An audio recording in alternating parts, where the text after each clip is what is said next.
mo talaga buhay ko talaga. As in, wala. Masaya yung pamilya ko, kompleto kami. Kaya hindi ko alam yun yung feeling nung hindi kompleto ang pamilya. Siguro, ang reason kaya siguro ito yung siya na cheer ko. Ako yung mag-feel ng spot na yun. Ako yung tatayong lalaki bilang paprotekta, mag-aalaga, or gagabay.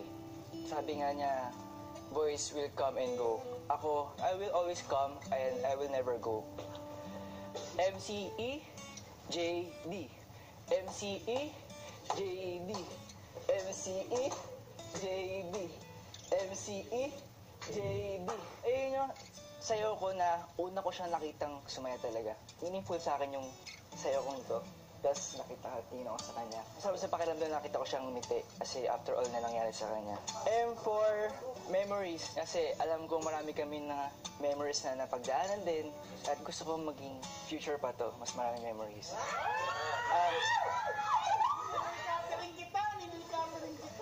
C. Comfort. Alam kong na-judge siya ng ibang tao. Lagi ako dito para mag-comfort sa kanya. E. Essence. Hindi ko na rin alam magiging essence ng buhay ko pag wala siya. J.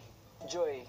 Hindi lang din talaga ako napasaya niya kundi maraming tao kasi marami siyang na-inspire na tao kasi bumangon siya sa kung ano man yung napagdaanan niya.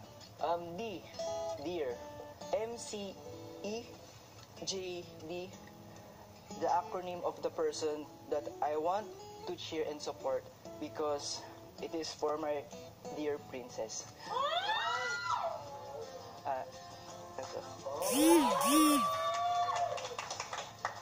Ayun.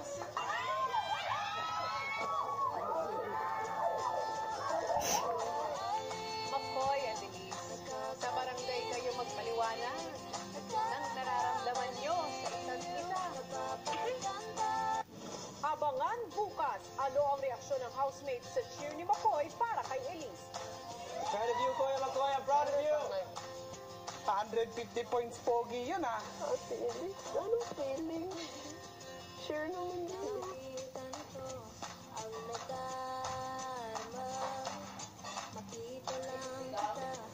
Ano pang hirap ang kanilang pagdadaanan para sa Cheer Dance Challenge? At magtagumpay kaya ang housemates sa kanilang latest weekly task? Kailangan niyong magawa ng tama at maayos ang 7 elemento ng cheering.